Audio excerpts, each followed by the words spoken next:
안녕하세요. 꼼꼼하고 정성스러운 헛소리 전문인 삐딱뼈입니다. 너무 많은 걸 맞춰버렸습니다. 오래전에 예상한 구산형 악기가 결국 엄마를 죽이려고 할 거라는 것부터 무방순날에 완전히 속아 넘어간 나병이, 그리고 회상씬 소녀들 사이에 숨어있던 악기가 된 아이의 정체와 그 악기의 최종 목표까지 이렇게 많이 맞추는 건 제가 원하는 채널의 방향성도 아니고 구독자님들이 기대하는 바도 아닐 겁니다. 본의 아니게 이렇게 된 것에 대해 대단히 송구스러우며 사과의 말씀을 우선 전합니다. 악기 마지막 영상입니다. 스토리상 아직 애매모호한 부분들이 꽤 있기 때문에 간지러운 그 지점들을 정확히 긁어보고 그동안의 악기의 연대기를 알기 쉽게 간략히 총정리한 후 마지막에는 각각의 인물들에 숨겨있는 드라마 뒷이야기 비하인드 스토리까지 전해드리도록 하겠습니다. 비하인드 스토리는 유튜브 최초 삐딱뷰 채널에서만 전해드리는 거라 귀한 겁니다. 58년으로 가봅니다. 장진리, 장진중학교 3학년 2반 이향이 16살, 위로는 18살의 이영민이라는 오빠가 있고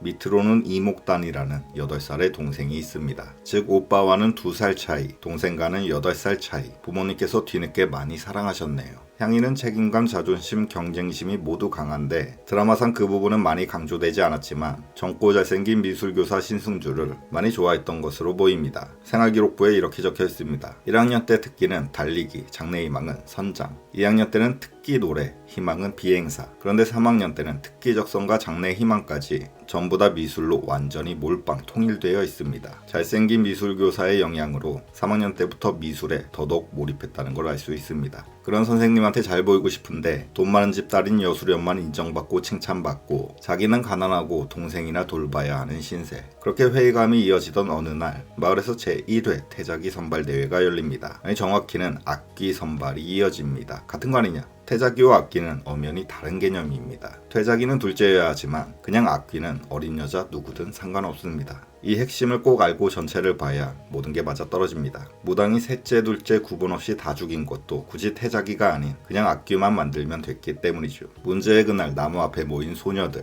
관상 좀 볼 줄 안다고 자부하는 무당이 얼굴에 불편불만이 다 써있는 이양이한테 바로 너다 붉은 댕기를 전해줍니다. 이때 양이는 환하게 웃죠. 어른들과 달리 아이들은 아무것도 몰랐던 겁니다. 그저 무당한테 선택받으면 그 집에 가서 잘 먹고 잘 살게 되는 줄만 알았던 거죠. 그래서 댕기 받은 언니가 대단히 부러운 이묵당. 자기도 써보겠다면서 오도방정 떨자 결국은 죽는다는 부모 얘기를 다 엿들었고 동생이 짐으로만 느껴졌었던 향이는 그래 너 써 하면서 붉은 댕기를 동생한테 바톤 터치 해버립니다. 기억력 3초에 안면인식장애까지 더블로 탑재한 무당. 자기가 씌워준 그 얼굴도 기억 못하고 불땡 썼다는 이유만으로 엄한 이목단을 파란 대문집으로 데려갑니다. 동생이 팔려간 대가로 거액의 돈이 들어오고 마을에는 잔치까지 열리는데 엄마는 결국 죄책감에 목매달아 생을 마감합니다. 이후 아버지와 오빠까지 뱃일 나갔다가 다 죽어버리자 갑자기 향이는 환불마려워집니다. 이미 돈은 다 받았지만 마지막 남은 동생이라도 돌려받기 위해 받은 돈 다 싸들고 무당한테 달려가는데 참고로 예나 지금이나 나병이가 살았던 그 파란 대문집은 서울입니다.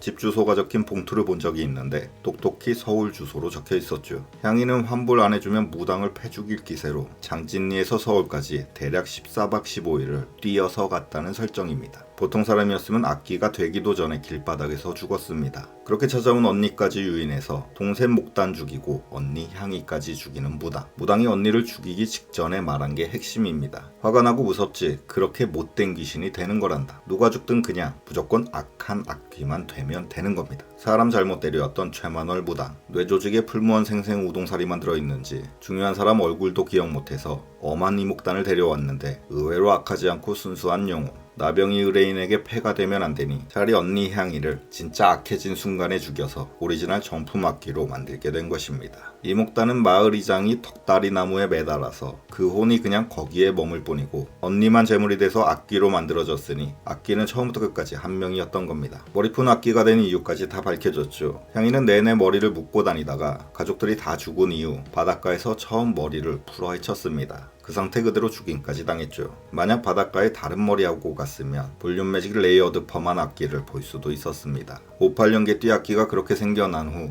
66년에 미술교사가 죽습니다. 왜 죽였는지 아직 이해가 안 되죠. 일대 악기가 시인 나병이의 남편 염승옥이 죽인 겁니다. 회상신에 답이 들어있죠. 돈을 모을 만큼 모은 후 이제는 자기 몸에서 악귀 없애고 편하게 살겠다고 했었던 염승옥. 나병이가 그건 안 된다고 난리치면서 결국 남편 못 이기고 그래 해볼 테면 해봐 라면서 악귀 없애는 비법서를 주는데 거기에는 5가지 물건들과 제일 중요한 이목단이라는 거짓 이름이 적혀 있었겠죠. 시청자인 우리들은 이제서야 이목단 악기가 아니란 걸 알았지만 염승옥은 이미 그때 이목단이 아닌 이향이가 죽은 걸 눈앞에서 직접 본 사람입니다. 향이의 죽음을 전부 보고 나서 붉은 댕기를 만지자 비로소 자기 몸에 악귀가 들어왔었죠. 악귀를 없애려면 진짜 악귀 이름을 알아야 되니 이목단이 아닌 자기 눈앞에서 죽은 진짜 그의 이름을 반드시 알아내야만 합니다. 자기 집에 찾아오자마자 통성명도 해보기도 전에 바로 죽은 애입니다. 얼굴만 잠깐 봤습니다. 향이가 죽기 전에 저 이제 죽을 테니 명함 드리겠습니다 라고 신상정보 드리고 죽는 게 아니기 때문에 이름도 몰라요, 성도 몰라, 아무것도 모르고 와이프마저 나도 몰라 알아서 해라면서 쌩깝니다.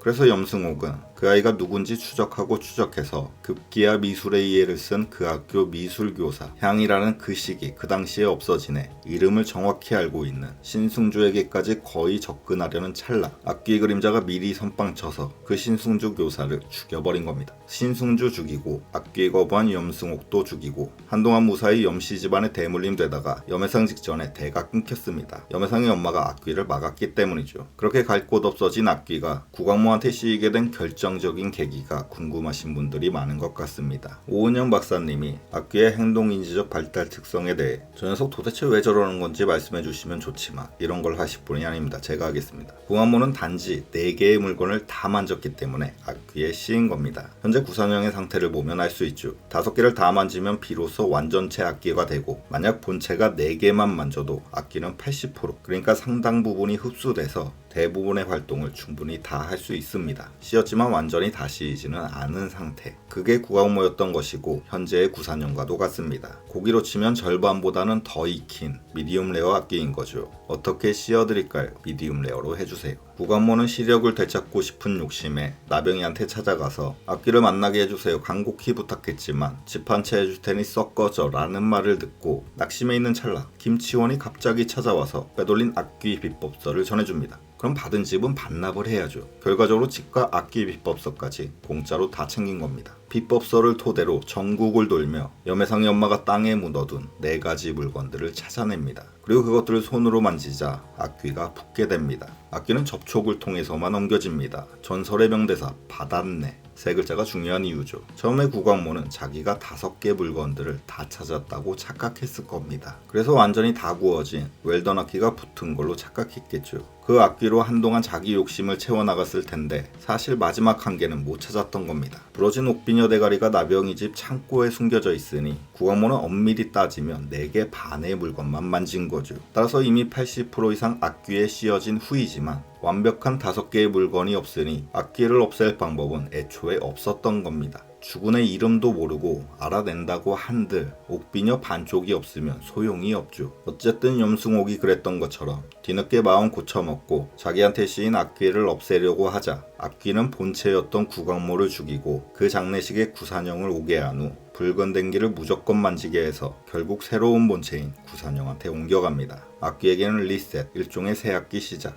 염씨 집안에서 구씨 집안으로 족보 갈아탄 겁니다. 그 집으로 새로 대물림해서 계속 내려갑니다. 구산형도 현재까지 4개 만졌습니다. 악기가 80%쯤 구산형한테 붙어서 살다 보니 본체가 꽤나 마음에 듭니다. 염승옥부터 그 아들들과 구광모까지는 전부 다 똑같은 인간들이었죠. 자기 필요할 땐 악기를 원하더니 필요 없어지니까 없애려고 했던 인간들입니다. 그런데 구산형은 다릅니다. 돈과 권력을 탐했던 다른 사람들과 달리 구산형은 자기답게 살기를 원했고 무엇보다 연봉 수억 받는 대한민국 톱스타이니 아예 그 안에 평생 들러붙기를 바라고 있습니다. 내 집 마련이 꿈인 악귀. 전월세 지겹고 평생 살 집이 필요해서 구산형 본체에 세대주로 이름을 올리려고 합니다. 원재료 따지는 악귀라서 나름 꼼꼼히 선택하는데 구산형이 딱 걸려버렸습니다. 구산형한테 자기 시신을 찾아달라 말합니다. 악귀는 속임수에 능한데 순수한 의도로 그런 말을 한 걸까요? 시신이 있는 곳에 옥비녀 대가리도 있습니다. 구산형이 순간접착제로 옥비녀를 붙여서 그것까지 만지는 순간 아버지도 못 해낸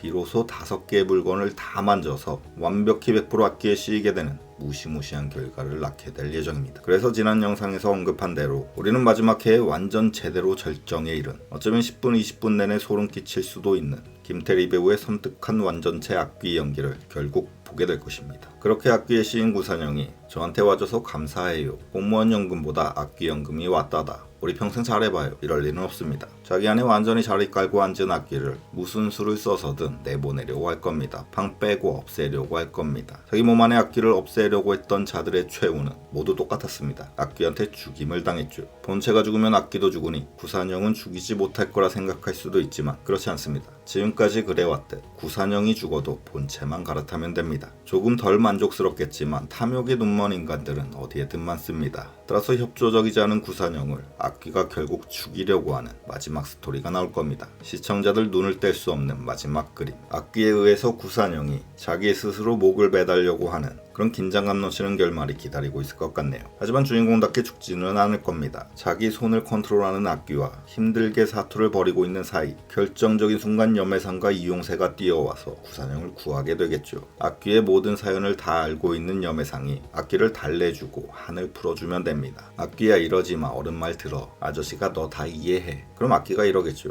나 58년 걔인데 너 몇 년생이냐, 말 높여라. 그런 식으로 대화의 물꼬가 트이며 염해상이 결국 악기 위에 한을 풀어주고 유골을 좋은 곳에 뿌려주면서 악기 스스로가 물러가는 결말이 나올 거라 예상합니다. 끝나지 않았습니다. 본의 아니게 꽤나 많이 맞춘 삐딱뷰인지라 내친 김에 시즌2 시작 장면까지 예상해봅니다. 인물별로 살펴보겠습니다. 염해상, 그래도 돈이 최고지 하면서 나병이우산 물려받았습니다. 출입문이 열립니다. 지하철 안내음에 로이로제 걸려서 창문 절대 못 여는 전용 개인 비행기만 타고 다닙니다. 어느 날 출장길에 창밖을 보다가 옆에서 함께 비행하고 있는 에어플레인 악기를 발견하고 시즌2 스케로 오지네라는 대사와 함께 드라마 시작합니다. 이홍세, 악기 사라지고 평화로운 날들, 술 마시고 대리운전 불러서 귀가하던 중 악기가 다시 나타났다는 염해상의 연락을 받는데 때마침 너무 더운 대리기사님이 창문 좀 열겠습니다 라고 말하는 순간 기겁한 이홍세가 절대 열지 말라면서 기사님 두들겨 팼다가 시작과 함께 구속되고 배우 바뀌어서 새로 시작합니다. 구산형, 시즌1 이후 다 잘 풀려서 결국 공무원 합격. 완전 신입으로 관공서에 첫 출근하는 날이라 이른 아침 누구보다 빠르게 일찍 출근하는데 바로 이어들어오던 어떤 민원인이 문을 열었네 라고 한마디 하자 놀라서 그 사람 귀싸대기 날리는 공무원 바로 잘림. 할 일 없어져서 다시 악기를 쫓습니다. 김치원, 그 싸대기 맞은 사람이 김치원입니다. 분해서 악귀를 불러낼 방법을 찾습니다. 윤경문, 카페가 잘 되고 있습니다. 귀신 도반한 봄봄 라떼라는 이름으로 시그니처 메뉴를 출시했다가 그게 완전히 초대박 히트 행렬, 끝없이 줄 서고 배달 주문이 이어지는 완전히 카페 맛집으로 등극. 전화는 당연히 못 받을 만큼 바쁜 날들 이어져서 거의 못 받다가 어쩌다 한번 전화 받았는데 반갑게 들려오는 손님의 목소리. 받았네? 순간 전화하게 되고 어머나 희발 외쳤다가 빡친 손님 리뷰 테러 이어지고 가게 망합니다. 할 일 없어서 놉니다. 백세미, 엄마 딸 다 놀고 있는 구산형의 집을 타겟으로 옥잠판 팔아먹으러 출발합니다. 그 애는 다 죽은 사람들이네요. 떨어져 죽어서 아픈 이마에 헬로키티 밴드 붙여놓은 나병이 영정사진 정도가 나올지 모르겠습니다. 지금까지 말씀드린 시즌2 예상에는 그닥 뇌를 사용하지 않았습니다. 다 틀릴 거고 시즌2가 있지도 않을 겁니다. 악기 마지막이라 아쉬움도 조금 남아서 그냥 의식의 흐름대로 되도 않는 이야기를 떠들어봤습니다. 지금까지 삐딱뷰와 함께 악기를 즐겨주신 모든 분들께 진심으로 감사하다는 말씀을 드리며 새로운 컨텐츠로 다시 돌아오겠습니다. 감사합니다.